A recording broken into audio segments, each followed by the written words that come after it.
You're listening to the ESO Network, your station for all things geek.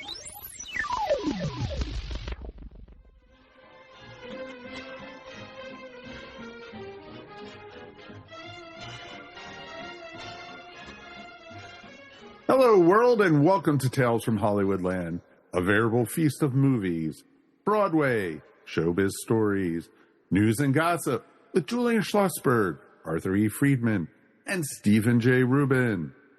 Today, we get to talk to the Deli Man himself, Ziggy Gruber. And now, here's Julian, Arthur, and Steve. Ziggy, hello. You're in Houston, right? Yes, I am in Houston, believe it or not. Hello, Houston. You know, I told the guys this morning that I'm in trouble because I haven't eaten yet today. And now we're going to be talking about delis and deli food and your experiences. And I'm going to try to hold it together here. I have to tell you, and I don't know what the other guys' feeling is, but my wife does not like delis. I could eat in a deli every day. In fact, my comedy writing partner, I write comedy, we work in a deli. We work in Factors, which I know you know. Sure. I'm very good friends with the Markowitz family. They're great people. So let me ask you, is your wife a shiksa or what? No, my wife is a wonderful Jewess, and she just is a little bit more less taken. She's I get her once in a while, but we're kind of we're going through a bad period in Los Angeles right now. Especially in West Los Angeles, because the Nate and Al's, which used to be the centerpiece, they've fallen on a little bit of hard times, to say the least. And we need a new deli, so we're going to make a big push to get you out here again. Ziggy, I want to just say, on behalf of all the guys, because I have been there and they have not, that your deli, Kenny and Ziggy's New York Deli in Houston, Texas, is to delis what the Yankee Stadium is, or what Madison Square Garden is. It is the greatest deli in the world. In the world. I've been there, and I'm telling you, everything is absolutely great. But what makes it is Ziggy, because Ziggy is familial. Ziggy's a human hug. Every time it's hugging. It's one of those things. Ziggy, you've had experience in LA when you were on the Sunset Strip. Could you tell us a little bit about that? Well, we were at 8730 Sunset Boulevard, and when we signed the lease at the time, it was owned by Kenny Rogers, the building, and then he sold it to another gentleman who particularly didn't want any delis in his building, so he made it very difficult. But when we were operating over there, it was a wonderful experience. I think we had every, celebrity of that time hanging out in that place. And we had, I was new because I'm from New York. I didn't know all the ins and outs of Hollywood. So when I would come in there, we would have all of these studio heads that I didn't know who they were or anything else. And I treat everybody the same. It doesn't matter who you are. And they would come in, and I remember this producer guy goes, "Do you know who you have in your dining room?" I said, "I don't know. There's a nice lady over here. She works in the studio." And it was a woman named Shari Lindsay. And then he said, and who's that? And it was a guy named Frank Mancuso. He was running MGM. And then there was what was it? Sid was it Sid Sheinfeld or Sid whatever? Scheinberg. Yeah, he was eating there, and they would all be eating there for lunch and dinner, and I met all these characters, and they liked it that I didn't make such a big deal about them. I just was curious that they were eating my food and enjoying it, and being more of a Hamisha, like the male version of Molly Goldberg, basically. Well, here's my question, Ziggy, because I'm curious. A man who grows up in New York, opens up an L.A. restaurant, and ends up taking over the Midwest in Houston. What got you to Houston, and why Houston? Okay, well, it's a very interesting story. Let's start from the beginning. So my family has been in the Delicatessen restaurant business since the early 1900s. My grandfather had a very famous deli on Broadway. It was the first delicatessen on Broadway, called the Rialto Delicatessen Restaurant. It was right next to the Brill Building. So you had everyone from Broadway would be hanging out in the store. He opened up during the height of the Depression in 1927, and Walter Winchell, who ate there every day and wrote his column there, said it was either going to be a great success or the biggest sideshow Broadway ever saw. Thank God it was a success. And you would have people like, the Marx Brothers would come there to eat, and Joey Adams, if anyone out there still remembers who Joey Adams is. I know you do. He would eat there, and Milton Berle would eat there, and Ethel Merman, and they would all be his people. So my family had that store. They had burgers on 47th Street. We had Gernard's on Madison Avenue. My other uncle went out in the suburbs for 50 years. They had the Woodrow Kosher Delicatessen in Hewlett, Long Island. My other family had in Spring Valley, New York. They had a Crest Hill Kosher Deli for about 50 years. So we've been doing this a very, very long time. Now, when I was in the store in Spring Valley, my brother was going to go to USC Film School, and my brother was very, very wild. So I wanted to keep an eye on him. So I went out to visit him and see what LA was all about. And I went to some of the delicatessen stores, and they were good, but they weren't what I do. And I thought I could keep an eye on him, and I could make myself a nice living. And we were looking for a location, and that's how I ended up on Sunset Boulevard. Was that Nicky Blair's at one time? We got that from Nicky Blair, and his partner was a gentleman named Bobby Fiddler. And Nicky was a character himself. I mean, he was great. And we got that's, and it was a great space. It was a great space. We had the whole dining room, and then if you went out to the side, we had a whole patio that overlooked the whole of LA. It was really, really a nice space. Unfortunately, like I said, management of the building changed, and we had difficulties with the management. Ziggy, if I just may interrupt you for a moment. Nicky Blair, so everybody knows, Nicky was a guy who was best friends with a young guy in New York. They both came from the Bronx, named Bernie Schwartz. Bernie Schwartz and Nicky Blair decided to go out to Hollywood and become movie stars. Bernie Schwartz became Tony Curtis. And Nicky, of course, I don't know what Nicky's real name was, but it became Nicky Blair. But if you look up Nicky Blair on IMDb, because of his relationship with Curtis, and because he was a very terrific, Nicky was a great guy, he's probably been in more movies than anybody that's ever lived, in bit parts. He always had bit parts. And he was also very good friends with Clint Eastwood as well, and knew Clint very well. In fact, that's why I believe they had the Unforgiven, before I took over the store and built it out, they had the Unforgiven party after right. the.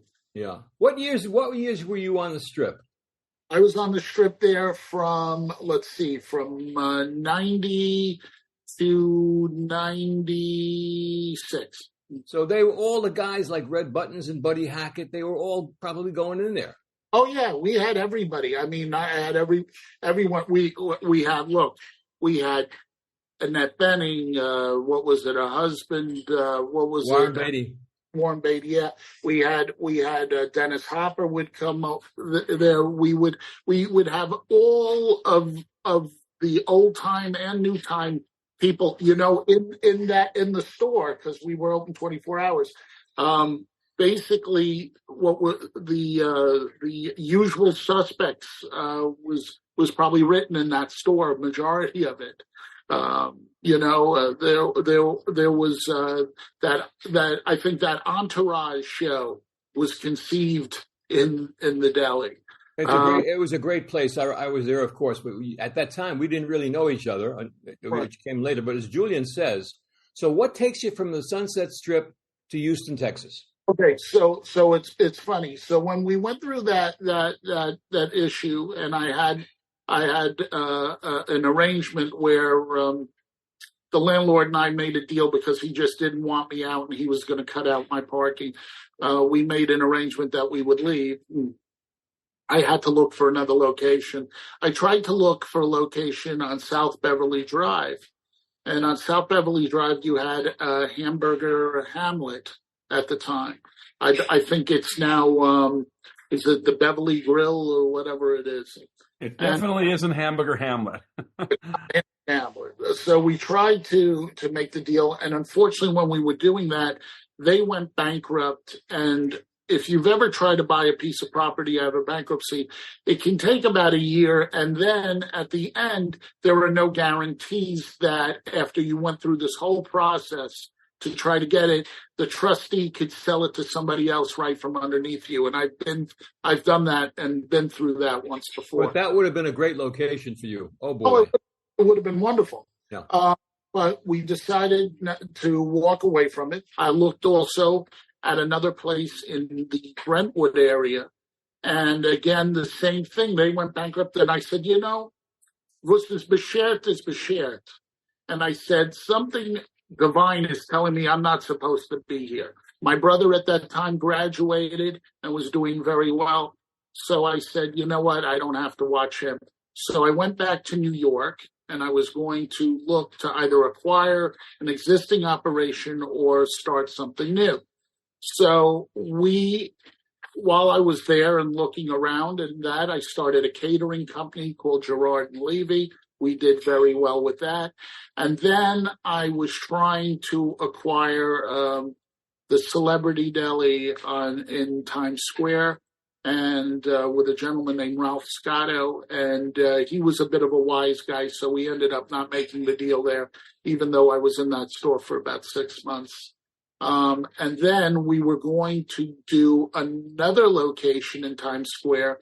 And at that time, Rudy Giuliani redid the whole of Times Square. He got rid of all the hookers, he got rid of everything, and he cleaned it up, and the rents went through the roof. So we were trying to get this one space, me and a gentleman named Freddie Klein, who was the old owner of the Carnegie. And Freddie was one of also the biggest restaurant brokers in New York. He had a piece of the stage. He had a piece of Wolf's. He was everything in the deli business. And as big a fan of the New York Knicks as Spike Lee and Woody Allen together. Absolutely, no doubt. He's famous for that. Yeah. And we were going to open up a spot, and we looked at the lease. And was ridiculous. And I said, after being in business with 20 years, that means 20 years, I said, I don't need people patting me on the back telling me how great my food is and how this is. I need to make a living. So I said, look, let's go out to dinner. I'll take you out and we'll figure this out. So I said, where do you want to go? He says, let's go to Sparks Steakhouse. So we went to Sparks. And when we were sitting down, we got a phone call from a gentleman called Lenny Friedman. And Lenny Friedman had a son named Kenny. And a cousin named Arthur. Yes, right. And Kenny wanted to go in the restaurant business. And Lenny, being a kid from the Bronx, who was a self-made man in the real estate business, said, look, I'll back you, but the only way I'm backing you is it's got to be a delicatessen. So he called my friend up, who was the old owner of the Carnegie, Freddie Klein, and he said, hey, we've done some investigation. There's nobody left in the business. He said, you happen to be in luck. I happen to be sitting across from the last of the Mohegans. That's Ziggy Gruber. He bakes, pickles, smokes his own meat. He does everything. He's fabulous. So he puts me on the phone to Lenny. And even though Lenny's from the Bronx, to me, he had a Southern twang to him, but maybe it's because, I was a very, very, diehard New Yorker. So he said, well, I said, are there any Jews in Texas? He says, there's tons of Jews here. I said, because I don't cook water it down for anything else. I make it really traditional, really, really, in your face. He says, oh, no, they'd love you and they'd love you.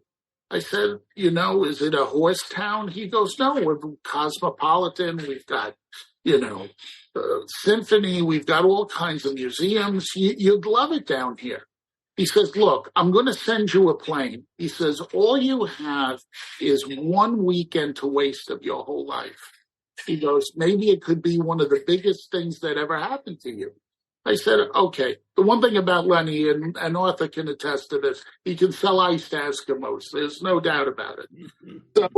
So we took him up on it. He sent the plane, and it took me all the way to Houston in June. And I'll never forget when I walked off the plane. It was like a wall of heat that hit me. It felt like you were in a tumble dryer. And I met his son, Kenny, and I said, I don't know if I can deal with this heat. He says, oh, it's never usually this hot, which was a lot. Right. What year was that, Ziggy? That was in 1999. And he said, it's unusually hot. So I said, okay. So the next couple of days, he took me around Houston. And we took a look at all of what was there. There was nothing here. There was no appetizing store, no delicatessen store. There was a thing that called themselves a delicatessen called Guggenheim's. It wasn't very good at all. It wouldn't have lasted 2 seconds in New York or Los Angeles. And I saw that there were very big synagogues here. And I saw there was a big Jewish infrastructure.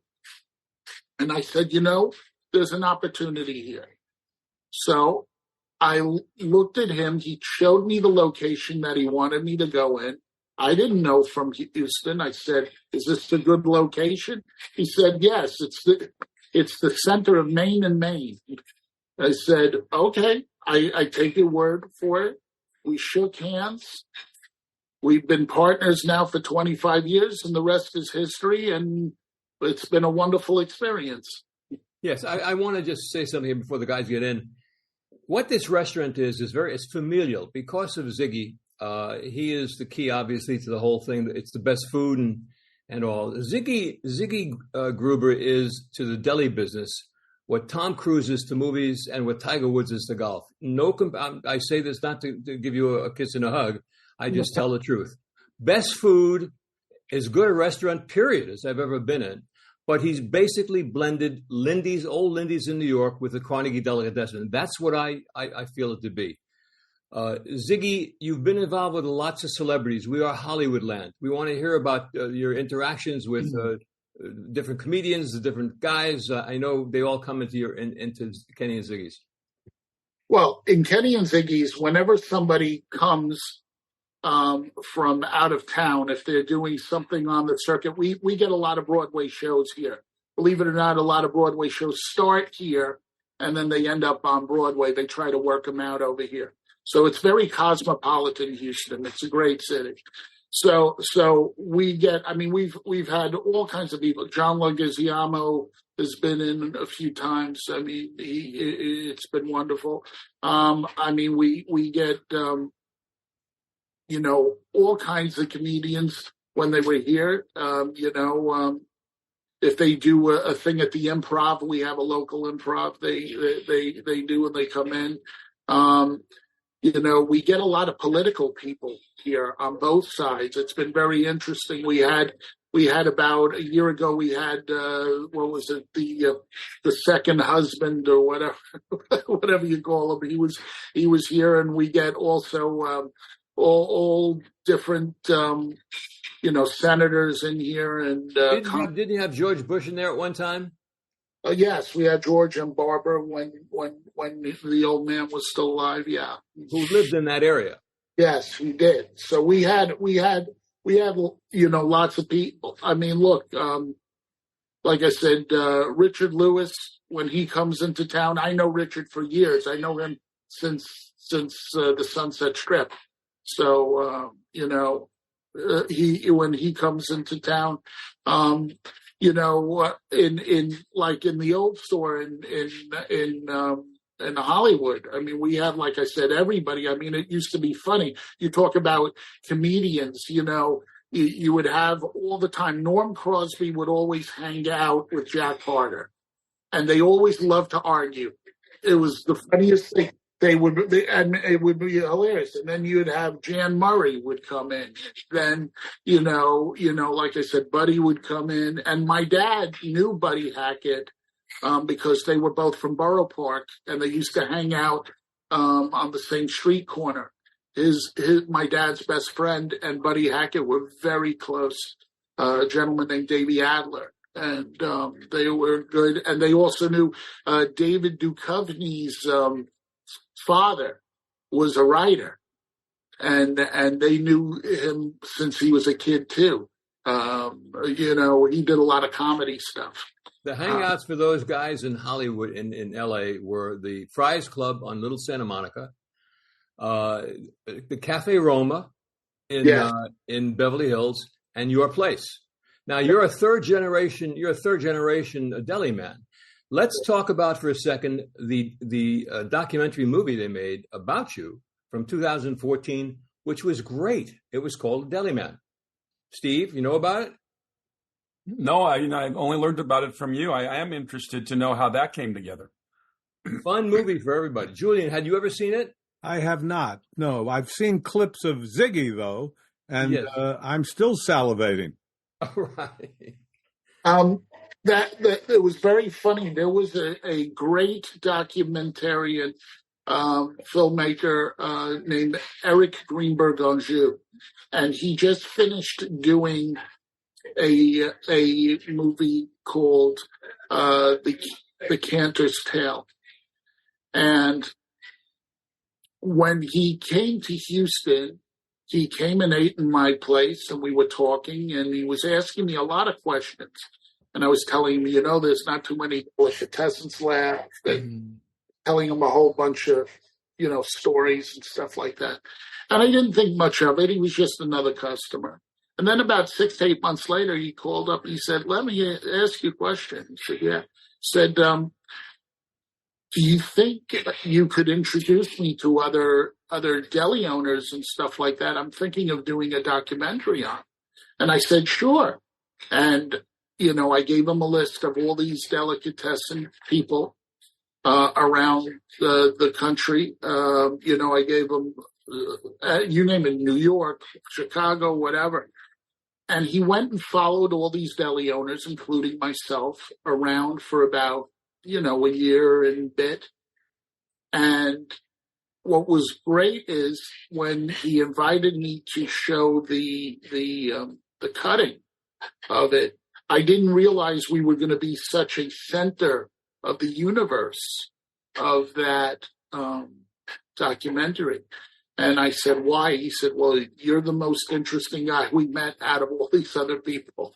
And he said, "And you're a bit of a character, and you're fun." So he goes, "So we thought it would be good for you to tie it all in together." And he did an unbelievable job. He did an unbelievable job. And it was also in the running for an Academy Award. He did such a great job. We played it in our theater in Tamarack, and we broke our house record. They loved it. Anybody who sees this movie falls in love with it for any number of reasons. Fast question, Ziggy.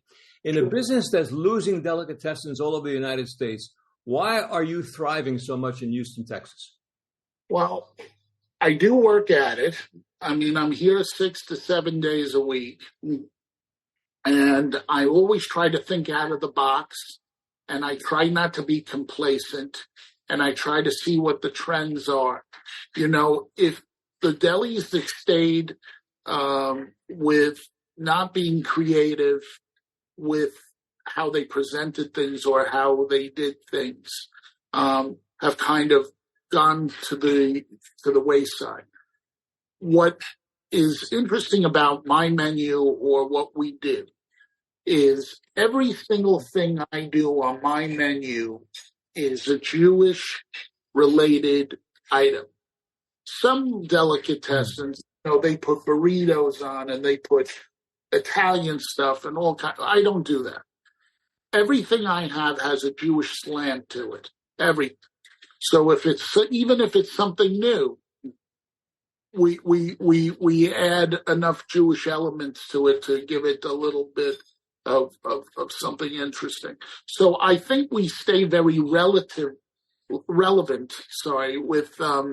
With the younger people today, because look, let's be honest with you, the younger people are not eating a piece of kishka, and they're probably not eating, ribbonus and schmaltz. What are they eating? Well, that's the one thing. I trained my people here.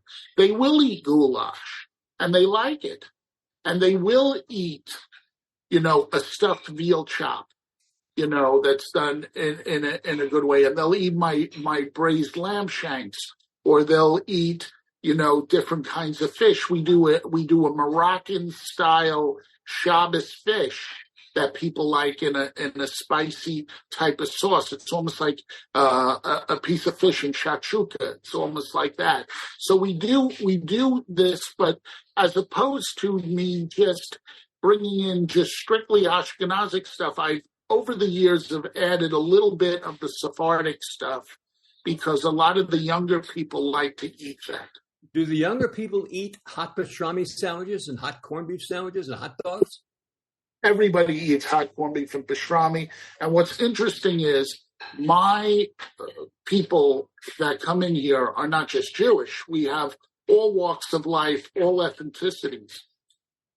And they love pastrami, and they love corned beef, and they love smoked fish. We sell more smoked fish than any other place in the whole Southwest.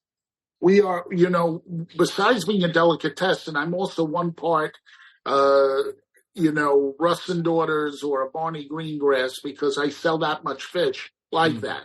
So we sell a ton of fish. And the way my boys cut it, you could see an eclipse through it. Julian, what was the name of your delicatessen in Kingsbridge Road? Oh, the Towers Deli. Oh, yeah. I don't know if you'd know that one, Ziggy. But that was in the Bronx, and that was probably the best one that I ever ate in. But I've never been to your place, and I'm definitely booking a flight very soon. What I want to ask you was, I don't think I've known too many deli people who studied at the Cordon Bleu. I don't think too many have done that. Now, you did that in London, and right. Have you used any of those, what you've learned there in Houston? Well, it's funny. When my grandfather passed away, I took it very bad because my grandfather was like my best friend. And at that point, I knew I wasn't going to be, a rocket scientist or a lawyer or anything else like that. I knew what I wanted to do. So I was going to go with a cousin of mine, and we were going to open up our own small little store and see where it went. Well, like any good parent, education. My mother told me, she's like, look, we're going to go and take you to England. You're going to visit your cousin. You never met him before. And it'll take your mind off a thing. And then we'll figure out what we're going to do with you. Okay. So I went with my mom. We went to England, and I met a cousin. And the cousin informed me, because I was 15 at the time, that he was going to the Cordon Bleu. And I'm like, well, if you're going, well, then I'm going too. And I decided to stay and go to that, that fine institution. Now, I had to talk my way into it because it was summertime, and I went in there and I saw the gentleman that was the dean there. And I said, listen, I'd like to join, your college here. And he said, well, look, do you have a high school diploma? I said, no. He says, do you have any A levels or O levels, which is the equivalent? So I said, no. I said, let me ask you a question. He said, what? I said, do you have a discretionary fund that I could make a donation to? He said, yeah. So we came to a meeting of the minds, and I got into the... Have you used that experience in Houston, New York, or L.A.? Have you applied anything that you learned there? Absolutely. I've implied a lot. You know, it's funny. My dad didn't want me in the delicatessen business. He thought being in a fancier business, it was more like a gentleman's business. The reality is it doesn't matter if you're in the delicatessen business or if you're in a fancy restaurant. It's hard work and it's not glamorous. That it isn't. When I went and graduated, I gave it a shot. To go and work in London. I worked in a couple of 3-star Michelin restaurants. I worked at a place called the Le Gavroche and the Waterside Inn. And Le Gavroche at the time, when I was there, was a bunch of pishes. And it was me, Gordon Ramsay, Marco Pierre White, you know, and there was Pierre Kaufman and a host of others. Now, all these people weren't big at that time, but the Roux brothers definitely did a revolution, a culinary revolution in Britain, which is felt to this day. I mean, most of these great chefs that you see there today were all from the Le Gavroche school, if you want to say.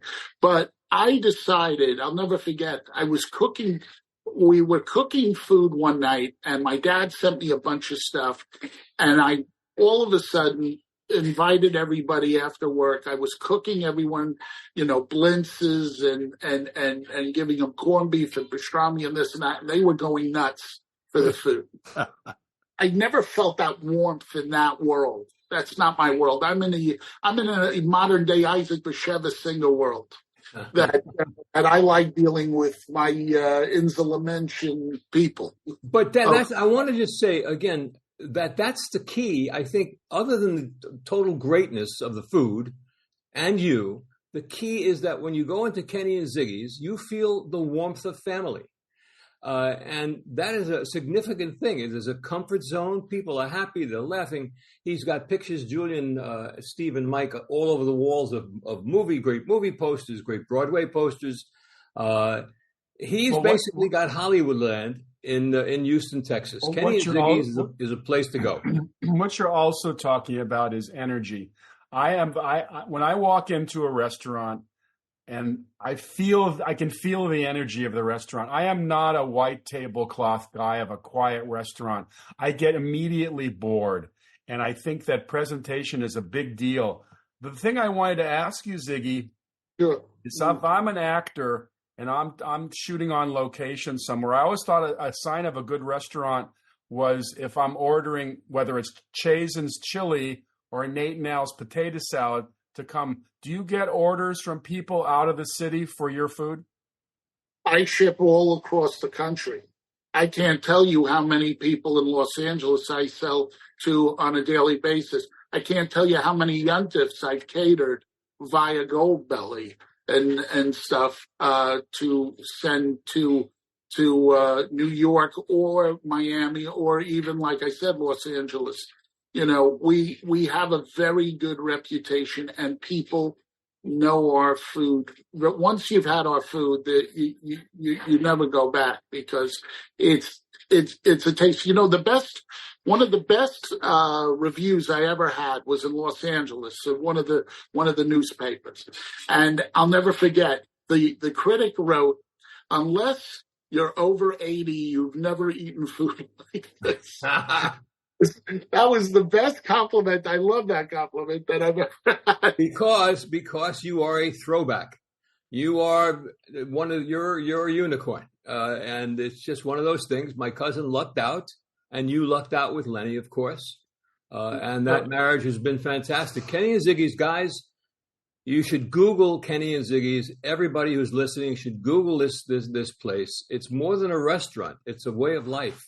Well, all I can tell you is happiness pill. All I can tell you is that I saw We Schlep Anywhere. I like that particular line. Not only we schlep anywhere, but I have not read a menu that big since I started reading War and Peace. I mean, that is one serious takeout menu. Well, here's a question I got to ask. Cantor's Deli for many years in L.A. would name sandwiches after famous people. Do you have anybody on your menu who you've licensed a name?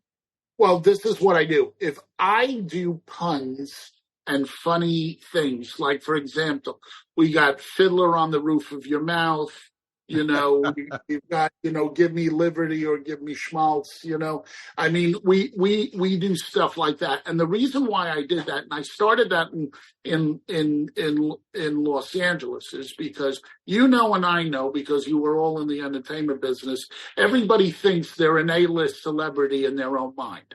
So God forbid, don't have my name on your menu. It makes them this way. No one could ever do it. And you know who did that too? The Carnegie did that too. They never put names on that because they didn't want to shun anybody. And I don't do that. I wanted to ask you one thing, Ziggy. I knew Leo Steiner. I thought he owned the Carnegie. Did he not? There were four partners in the Carnegie. Leo, who I loved. Milton, who was really a candy store guy, but he got in there because Bill Landsman, he was married to Bill Landsman's niece. So Bill Landesman and Freddie Klein, they were the silent partners that put up the cash for the other two. Okay, that clears it up for me. Ziggy, in their heyday, what was the Carnegie grossing a week, roughly? Well, when Leo had it, remember the Carnegie's been around a long time. The Carnegie was a non-entity when Jaime and Max Asness stage. I mean, let me tell you, Max Asness was a movie star. I mean, let's be honest, he was a character. I'm still friends with Jaime's son today. He just turned his second grandchild he just had. But what was it? Yeah, nobody, when Herbie Udis had and I think it was Norman. They had the Carnegie before Leo. Leo is the one that made the Carnegie the Carnegie. It wasn't anyone else. It was Leo. Leo had the food. Leo had the recipes. And on top of it, Leo was the one that invented and started coming up with those crazy size sandwiches. And we should mention that Broadway Danny Rose, Woody Allen's great movie, was shot a lot in that restaurant. So those of you who don't know the Carnegie but know the movie, that's where we're talking. That's the deli we're talking about. So I consider, to me, the weather vane of a good deli is the matzo ball soup. If the matzo ball soup sucks, I'm not coming back. Tell us how matzo ball soup has changed from Max's time to your time.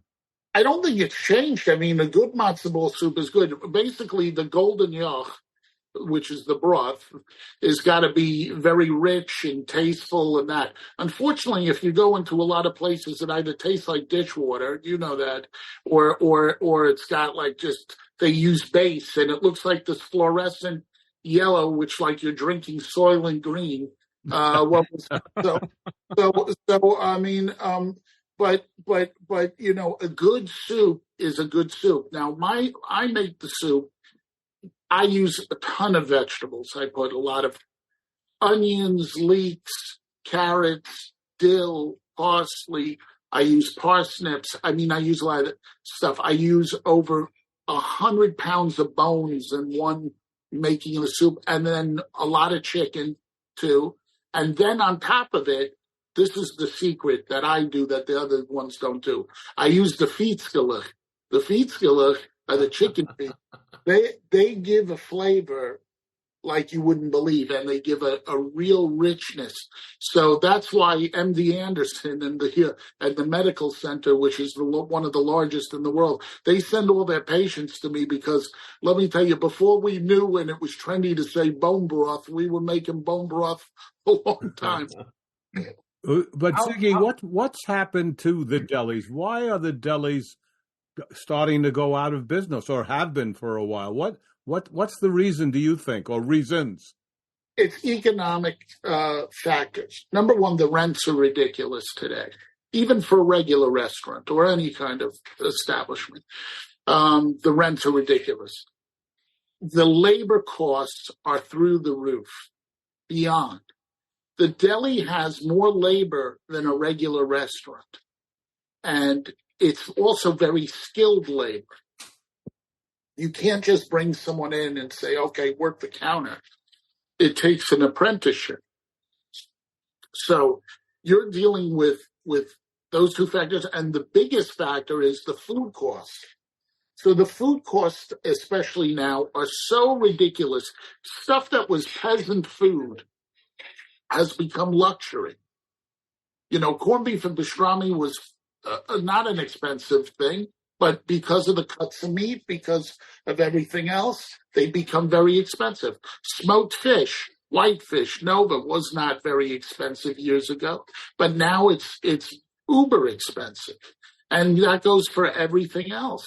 So if you put all of those factors together, it erodes the bottom line in such a way that it's very hard to make a living. So, Ziggy, how many people do you employ at Kenny and Ziggy's? I employ 150 people. Oh, that's wow. a lot of people. Yeah. Whoa. Guys, I'm telling you, it's the greatest delicatessen restaurant, in my opinion. I would rate Kenny and Ziggy's as a restaurant with virtually anything I've been to. I mean, you get I have a great question. anything. I have a question. Excuse me, Ziggy, I have a question. When I walk into a place like Nate and Al's, they have a deli counter where you can order food to take out. Obviously, they have a dining room. You can eat there. What percentage, how does the percentage break down between the number of people who come in just to order takeout and the people who sit in your restaurant and have a meal? Is it pretty even? I would say mine works. I would say we probably do takeout business. I want to say about 45 to 48% of my business is takeout, and the rest is in the house. Got it. And how many people do you sit in that restaurant? It's a big restaurant. Yes. What do you seat there, Zig? I have over 300 seats. 300 seats. So you said you're open 24 hours a day, which in Los Angeles I was. And believe me, I learned a lesson back then. I said, you know what? I was like that. I probably was the inspiration of those walking zombie movies, because when these people wouldn't show up, forget about it. Who's working that position? It would be me. So I vowed that I was not going to do that. I close here at 9:00 at night. What time do you go in the morning? I go in the morning here. I used to go in the morning around 5:36, but now I'm also an Uber driver to my kids, taking everybody to school. So by the time I'm finished with that, I'm usually about 7:30. How are Izzy and Max, your children? My Izzy and Max are doing great. That's great. I wanted to ask you, Ziggy, I always wondered about this. I'm sure in restaurants there's food that at the end you can't sell, only because maybe someone bought too much or there was a snowstorm or whatever. Are you able to do something with that food, give it to the poor or something like that? We work with some organizations that we do, but I got to tell you, the way we run things so well over here, and it's a testament to my management. And you got to remember, out of those 150, about 90% of those people have worked for me for over 20 years. So a lot of people here that know what they're doing. So we really have very little waste here. Wow, that's really impressive, because that's one of the problems some restaurants have, as we know. Well, I mean, look at Nate Now's. Okay, so Nate Now's, when Al was running it with his wife, okay, he had those people he had fantastic counter guys. He had all the old timers. They knew how to cut fish. They knew how to, they sold a lot of fish and a lot of delicatessen stuff. They were really, really good people. And then you had Kay, the waitress over there that was there for years, and some of the other girls, they were there for years. Now they're all gone. They're all in the Behindit Yor, in the other world. So, they're not there anymore. And this generation today is a much different generation. To be honest with you, it's a very superficial generation. They're very mercenary. That's why when someone older comes and applies for a job for me, and if they're pretty good, with it. I hire them right away because they're better to deal with, than some of these new kids today.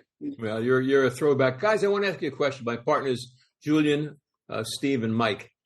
So if you went to Kenny and Ziggy's tomorrow, what would be your favorite thing to order in a deli? What would be your favorite dish? Julian? Well, I haven't had pastrami in so many years that I'd have to have pastrami, especially if it was from Ziggy. But I just couldn't. I mean, I got to tell you, Ziggy, I asked my wife for a huge lunch today because I knew that we were going to be talking food, and I just needed all the help I could get. But yes, it would be pastrami. I'd throw the coleslaw, the mustard on the rye bread, and I would just sit there. At the Carnegie, Ziggy, they knew me as the guy who would come in and say, I'll take a pastrami on rye and 3 pieces of rye bread on the side. Because I couldn't put my mouth around that food. How about you, Steve? Okay, I'd start with the soup. I would sample the matzo ball soup, of course, and then in my latter days, I've become a big fruit guy. So I like a big fruit salad of mixed fruit if you have it with some cottage cheese on top. Right. And and then of course I'm a bit of a connoisseur of coleslaw and potato salad. There's 90 different ways to make coleslaw and potato salad. And I'd sample that as well. Wait just a second. You're going to go to Ziggy's and order a bunch of fruit? He'd get it, though. I mean, I say that's outrageous. Outrageous. No, I got even more outrageous. Your other partner over there, this is what he orders. He will order probably a half a pound of pastrami, but you should only put it on steamed broccoli. Not steamed. El dente. El dente. You're all right. What about Mike? Mike, what would you order? Let's hear Mike. I would definitely start possibly with some pickles and then go to some matzo ball soup. Matzo ball soup for me is a gateway to see how good the deli is and everything.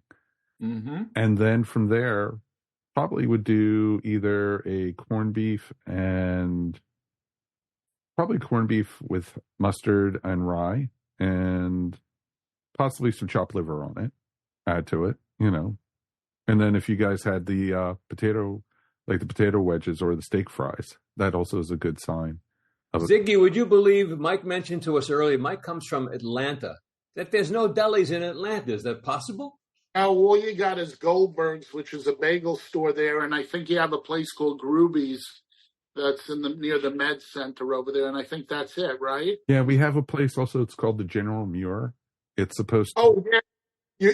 You know Todd. Yeah. The guy that owns it. He's partnered up with these people that opened up next to me. They're really nice people. They opened up a Persian restaurant called Rumi. Oh, yeah. And Rumi's. Very well. Yeah, and he opened up, and he's like their corporate chef or whatever it is, because they have a bunch of them now. But I asked him, but it seems like, again, you talk about, and I didn't have to ask him, but I asked him, you're not doing too much with the deli stuff. It's because the bottom line, people don't realize the bottom line is just so narrow these days when you add all those factors. But you see, Ziggy knows the history of delis, like we know the history of movies. And one thing before I talk about movies, Ziggy, I want to talk to you about that, is I've got a sweet tooth. They've got the greatest bakery I've ever been to. Mm-hmm. They make desserts that are ginormous. Right. You've got to get a good babka. You got to get a good black and white cookie. The best. We got the butter cookies. We got 7-layer cake. We got all kinds of Danish. We got strawberry shortcake, New York blackout cake. We've got cream pies. We've got pecan pies, key lime pie. There isn't a cake. We have all kinds of cheese. Our cheesecake is legendary. What was it? We have a torte, which is half mousse, half cheesecake. We have an oh my God cheesecake. We just started doing a cafe cubano cheesecake where this conversation is getting us all hard. This is great. So how many bar mitzvahs are you catering this weekend? Actually, we're catering 2 events. This one, we're doing one at Beth Israel, and we're doing another one at Beth Sinai. Good. I want to ask a question here. Ziggy, you were also a film critic for one of the local TV stations. That's true. You're a movie guy. If you had to make a list of 10 of your favorite movies, what would some of them be? Well, I mean, listen, I love The Godfather. I've seen it probably over 300 times. Once Upon a Time in America. Which, by the way, has a great deli. Yeah. How about When Harry Met Sally, Zig? When Harry Met Sally. Hello. I loved Harry Met Sally. I also loved, what was it, on the waterfront, even though, that's when Brando was Brando. Yeah. In Harry Met Sally, how much business was it appreciated for Katz's Delicatessen? Because of that scene. That movie, and it still perpetuates. I mean, I can't tell you how many times that was the gift that keeps on giving. But let's be honest. Rob Reiner's mother had probably one of the single greatest lines. Yeah, iconic. There's no doubt that it was unbelievable. It's the only line she's ever uttered on film in her life. That was it. Iconic, yeah. I wanted to ask you, Ziggy, there's a movie that my compatriots probably will not know, but you may know, called La Grande Bouffe. Have you ever heard of that film? No. All right. Not. It is in translation, the great buffet, the great buffet, whatever. You've got to see that movie, because that movie is one of the most extraordinary movies, all about a restaurant, all about food, and all about how it all comes together. It's a French film, La Grande Bouffe. I'm definitely I'm writing that down. I'm gonna definitely see. Ziggy, let me ask you a quick question. What do you like to eat for breakfast? What is a typical Ziggy meal? Okay, so if I come in the morning, I'll tell you, before the doctors were giving me a hard time, and then now, okay. I would probably eat a bagel with cream cheese and Nova, probably a lot. Most of the time, I eat a lot of baked salmon salad, whitefish salad. I like eggs, eggs over medium or poached. I like it with some home fries, I like a Leo. I love what do you call it? We do a Miami style French toast, like as a homage, like the old Rascal House used to make it, nice and thick and soaking there is delicious. So I mean, things like that for breakfast. Yeah, I would do that, and I have a nice coffee with it usually. And when you have lunch, what is your drink of choice for a lunch? For a drink of choice, I probably would be a celery tonic. I'm sure Dr. Brown's. Of course, they're the only ones that make celery tonic. I like that. And we make our own hot dogs, so our hot dogs are great, or not worse. And a sandwich, of course. And our blintzes are phenomenal if you like blintzes. And I bet your knishes are great. Oh, our knishes are wonderful. We make all our own knishes here. The only knish we don't make, which we still bring in, is the square knish, which is from Coney Island. We do Ziggy, you know that if we ever did this show, like Larry King years ago used to do a show in Miami from, I think, the Rascal House, if I'm not mistaken. Or was it Wolfie's? Wolfie's. It was Wolfie's. Yeah. Guys, if we ever did a show from a deli, our show would be incredible sitting in a booth at Kenny and Ziggy's. with a Latko, whatever it may be. You know, I have a feeling though Mike would complain it's too noisy. Never. As long care. as we get us to a deli, I'd be thrilled. So it's okay. Ziggy, what do you sell? What do you sell more of, pastrami or corned beef sandwiches? I sell more corned beef than pastrami, and I'll tell you why. Because, and this is the way it works. I sell about 7,000 pounds of pastrami a week. A week. That's almost 4 tons. Yeah, 3.5. And I sell about 8 to 9,000 pounds because we sell a lot of Reubens. The non-Jews love the Reubens. I have to tell you a quick non-Jewish story remember Kaplan's in Monticello? Did you ever hear that? Do I know? Yeah, I know it very well. We had a lot of property in Monticello. Oh, yeah. So Mo and Ann, I knew Mo and Ann well, and I took a non-Jewish friend in to eat, and he ordered a nish. And what are you talking about? What are you, an idiot? What do you mean nish? It's a knish. He said, well, you don't say knife. I'll tell you something. I love the sign of Kaplan's. Kaplan's had that K. The Delicatessen sign. No, there's only been 2 great signs. Kaplan's and the sign over at the Rascal House, the old sign, was amazing. But Kaplan's, forget about it. I love that thing. And growing up as a kid, we would go up to the Catskills when it was kind of on its way down at that point, but it was still thriving. And they were doing well. And then you had Stolman's across the street. That was, they did appetizing and they did all kinds of stuff like that.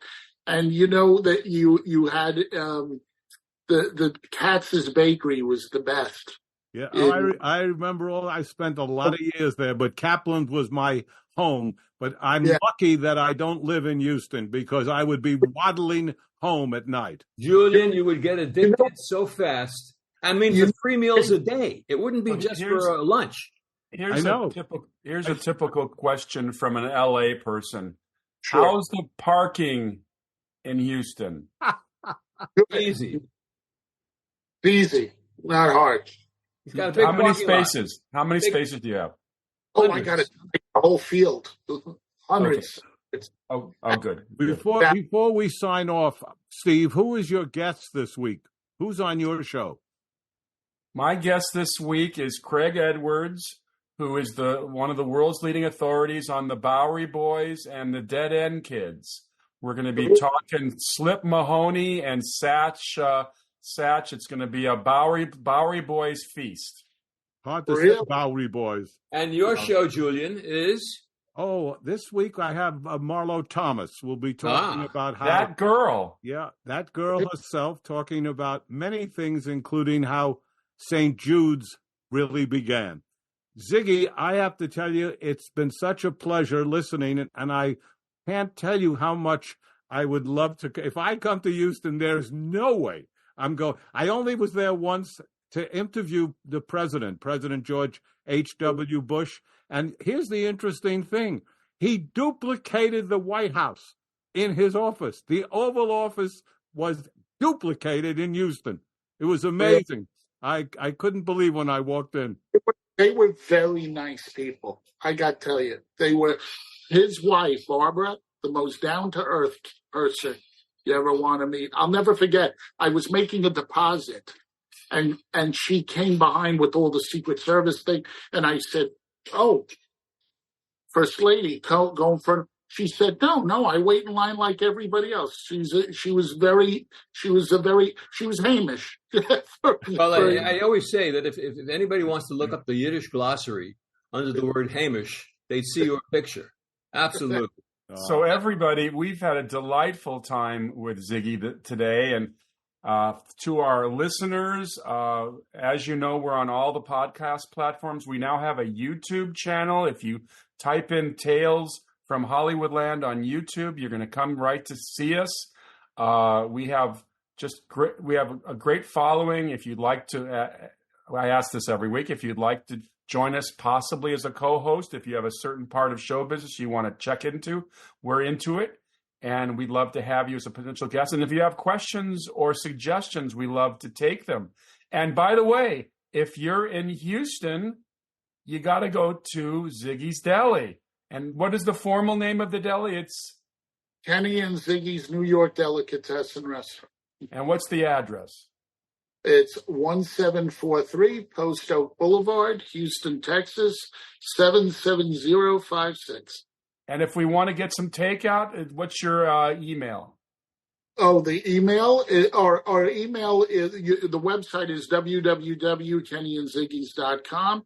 And if you want our food in your places and you're not in Houston, you could go to goldbelly.com and you can buy anything you want, and we'll schlep it to you via Goldbelly. Well, that's wonderful. You guys should do that. And also, for our listeners and everybody, look at Deli Man, which is a great documentary that features Ziggy. And Ziggy, I want you to give my love and kisses to Lenny and to all family. And we loved having you. We should have you back again. Okay? Yeah, no, I'd love to. I enjoyed myself thoroughly, and it was nice, very nice. And if you do Goldbelly, Arthur, don't worry, I will throw some broccoli in as well. Oh, with the broccoli, egg salad, bacon, egg salad, bacon, tomatoes, and raw broccoli. There you go. That's the antidote. That's great. Be good, Zig. Love to everybody. Be well. Bye, everybody. Bye.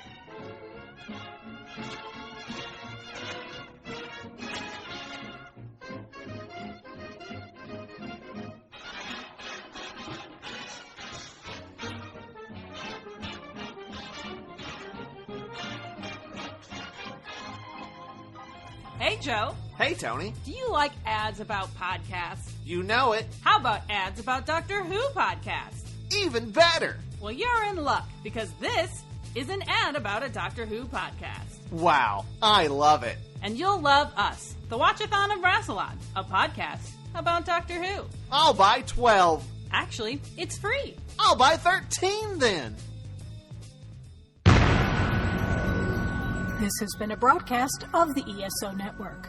Be part of the crew and help support our shows by donating to our ESO Patreon or by shopping at the TeePublic store, which can all be found at www.esonetwork.com. The ESO Network, your station for all things geek.